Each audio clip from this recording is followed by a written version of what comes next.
Are you guys ready for Patriots football to return? Because I cannot wait for the New England Patriots to take the field again in 2024, hopefully with a new, young, good quarterback and a better team as well. So if you're with me, show me that you love the New England Patriots by liking today's video.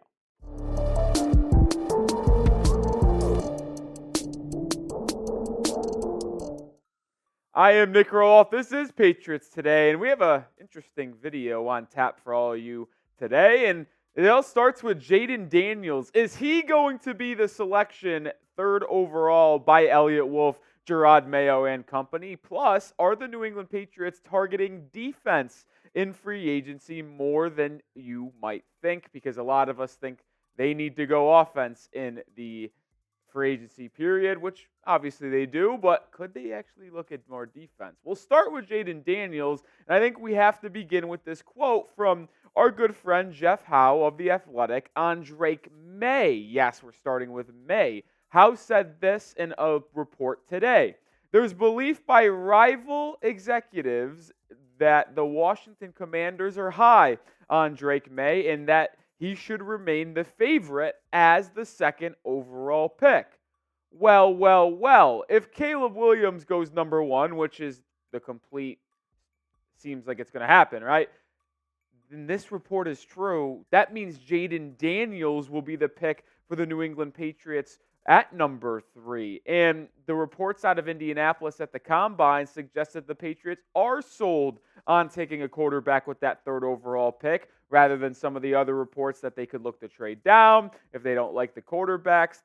All the reports suggest they want to take a quarterback to jumpstart this rebuild and begin the rebuild, but they also view all three quarterbacks, Caleb, Jayden, and Drake, as worthy selections with the third overall pick. So could the 2023 Heisman winner be coming to Foxborough? He is a dynamic player. There is no doubt about that. Daniels can do it all. He's very accurate with the football, throwing and completing more than 70% of his passes. The touchdown to interception ratio is just absolutely ridiculous, 40-4. But he's also the most dynamic quarterback in this draft class with his legs. 1,100 rushing yards this year. He had almost 1,000 the year prior as well, to go alongside 10 rushing touchdowns. So this is really 50 touchdowns to 4 interceptions in total. He can do it all. He is the complete package when you look in terms of deep ball accuracy combined with his rushing ability. Does he have the strongest arm?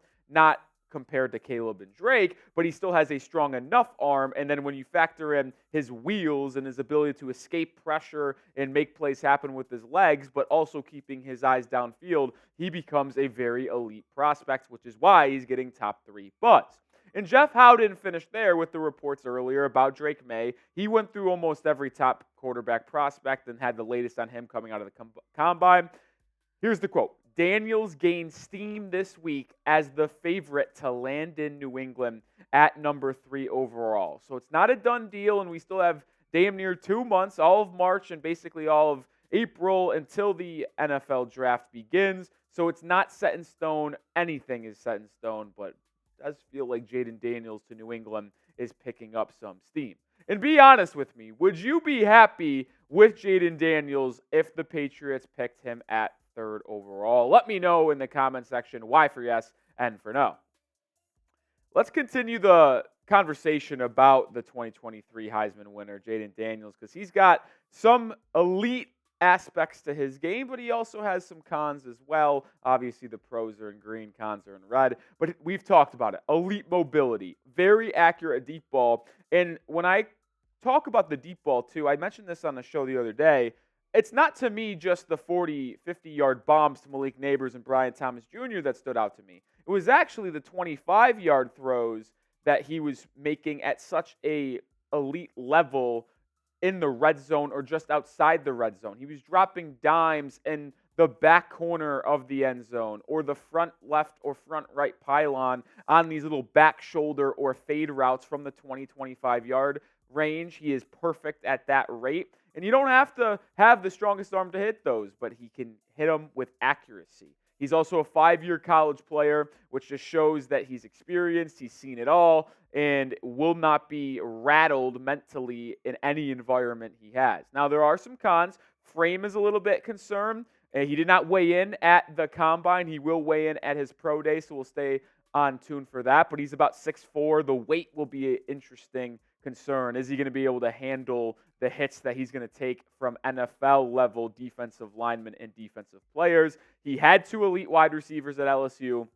Malik Neighbors is going to go top 10. And Brian Thomas Jr., who's also going to be a first-round pick. Question is, can he sustain his productivity in the NFL without elite wide receivers, as New England doesn't have one right now? And my last question surrounding him is, can he work in the pocket? Because with Lamar Jackson, now that's who he gets compared to. I don't know if it's completely fair or not, but he is going to see a lot of coverages in the NFL try to work away and not let him leave the pocket and use his legs. Can he be a dynamic pocket passer? That is something that scouts and the Patriots will have to keep their eye out on. But he's as dynamic as it comes with his legs. And even though teams will try to keep him in the pocket, sometimes you just simply can't do it. Teams try to keep Josh Allen, Patrick Mahomes in the pocket, yet it doesn't really matter. And the New England Patriots have really never had a mobile quarterback in the 2000s, right? It's always been Tom Brady and then Jacoby Brissett, Jimmy Garoppolo. They had Cam Newton, so excuse me on that. Mac Jones. And they've never had a guy outside of Cam to be so dynamic with his legs. And even then, that was an older Cam Newton who was a force in the red zone, but wasn't really making too many guys miss for 15, 25-yard scrambles like he used to do in Carolina. This would be a dynamic quarterback that New England would be able to have and would be able to threaten the defense and weaponize the offense, as Eliot Wolf said he wanted to do at the combine interview. Need to weaponize the offense and defensive side of the ball. Jayden Daniels certainly would be a weapon. More to get to on today's show, but hey, it's March. John Rothstein, shout out to you. And we're having a like battle for the entire month of March. Patriots today, Broncos breakdown, Vikings today, Texans today, and Ravens rundown. Starting today, March 2nd on Saturday. We have 0 right now. Hit that like button and help us take down these other channels here at Chat Sports, because the Patriots, they need to get back to the top of the AFC in the NFL, and it should start by dominating the Chat Sports teams.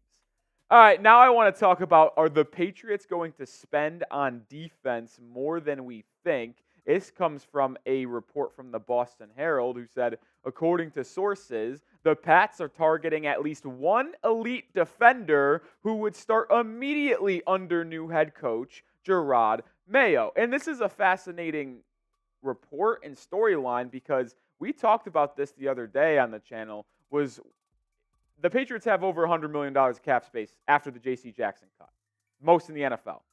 But the offensive players aren't really that good. You got Tyron Smith, who's going to be available now. Maybe the Patriots address left tackle by signing the veteran.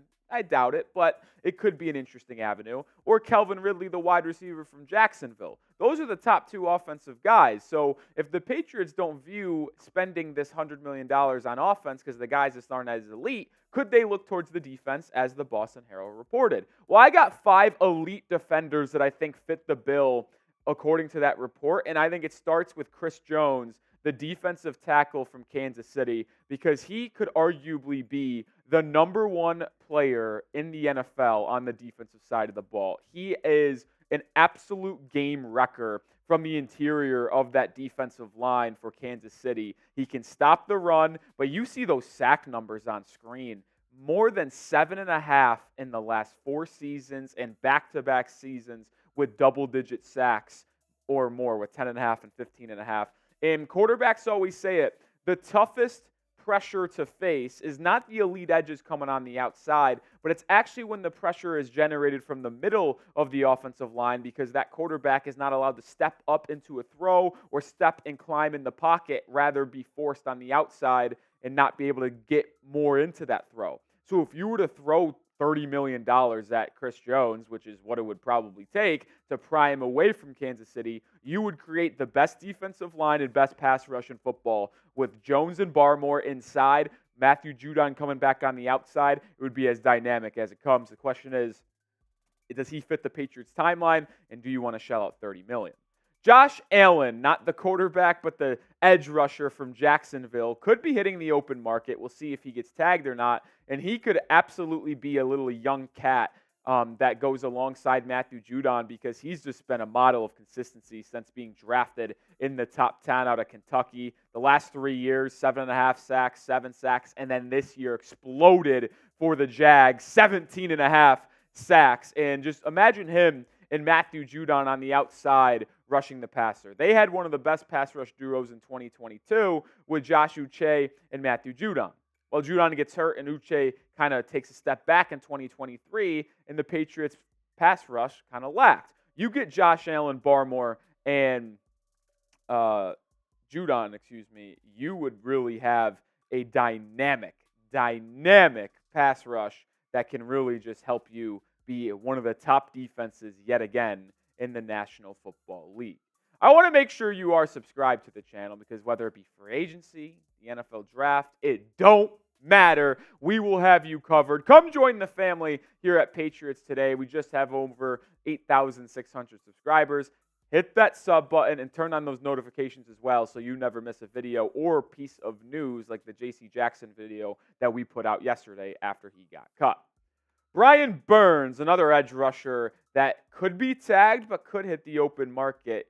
He's very talented. We have history with Brian Burns. Remember the little Mac Jones ankle twist situation from his rookie season? But Burns is talented, man, and he is consistent as well. 9, 12.5, 8 sacks, just consistently getting after the quarterback. And I don't want to stand on his productivity for too long and what he could bring to the table, because he's very similar to Josh Allen, where he is just going to get after the pass rush and create a dynamic big three, if you will, on that defensive line if you sign him and bring him into this organization to pair up with Barmore and Matthew Judon. Another defensive lineman. We'll stay with the D lineman. We got a cornerback coming up next, though. Christian Wilkins. Very similar reason to Chris Jones. It would just be significantly cheaper than Chris Jones. The reason why Wilkins is very intriguing to me is because he had his best season in terms of getting after the quarterback this past year with 9 sacks. But he's consistently going to give you 3.5, 4 sacks. But he's also one of the best run stoppers in the entire NFL. And if you're putting up that front four with Barmore and Wilkins manning the middle of it, you are once again going to be at the top of the NFL in terms of rushing defense. The Patriots were the best rush defense in the entire NFL this past year, and it would only get better if you add Christian Wilkins to the squad, because he can generate a little bit of pressure. He can also get after the run game. Him and Barmore would be an absolute duo in that middle of the defense.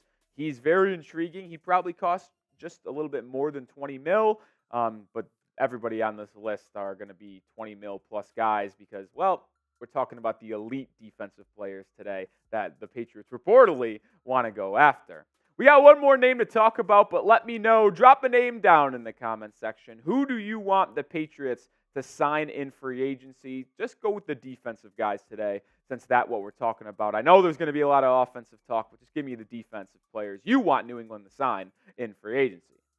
Last guy to talk about today is L'Jarius Sneed, a corner who was once a safety but went to cornerback. A little bit of a different story, because we know Devin McCourty went from corner to safety. We've done that with Jalen Mills as well. But Sneed going to the cornerback position, and he was absolutely fantastic this season for Kansas City. Was their cornerback one.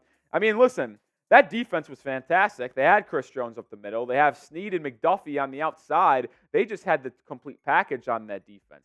When targeted, 51.9% completion percentage, allowed only 400 yards, no touchdowns, 14 pass breakups, 2 INTs, and then also only allowed a quarterback rating of 55.9. Yeah, that will absolutely play. And when you think of potentially, it would have to be a sign and trade, by the way. I wanted to make this clear before I forget, because the Chiefs are going to tag him, but they said if they're not going to work out a long-term deal, he could seek a trade. So New England could maybe throw a second or third round pick for Sneed, because, well, you're getting them for basically nothing, and really start going with that cornerback room. Could you imagine a cornerback room of him Sneed, Christian Gonzalez on the outside with Marcus Jones, John Jones inside, and then having Alex Austin or Miles Bryant be that fourth or fifth guy. I mean, that would be a very, very good cornerback room with a lot of depth, a lot of versatility that would only help. And then you also got that pass rush. You get the pass rush. You still got Tavai and Bentley in the middle of that defense, the linebacker position, and you add Sneed to the outside with those corners. Woo! Defense would only be allowing probably like 17, 18 points a game if that was the case. And the offense, well, you just got to give me 20. Just give me 3 tutties a game, rookie QB, and we'd be able to really get into business in year one of this rebuild. Make sure you hit that sub button as we head out of here. I'm Nic Rohloff. We're going to have you covered with the latest Patriots news and rumors. Mock draft coming your way after the Combine as well, so stay on the lookout for that, and I'll see you in the next video. Go Pats.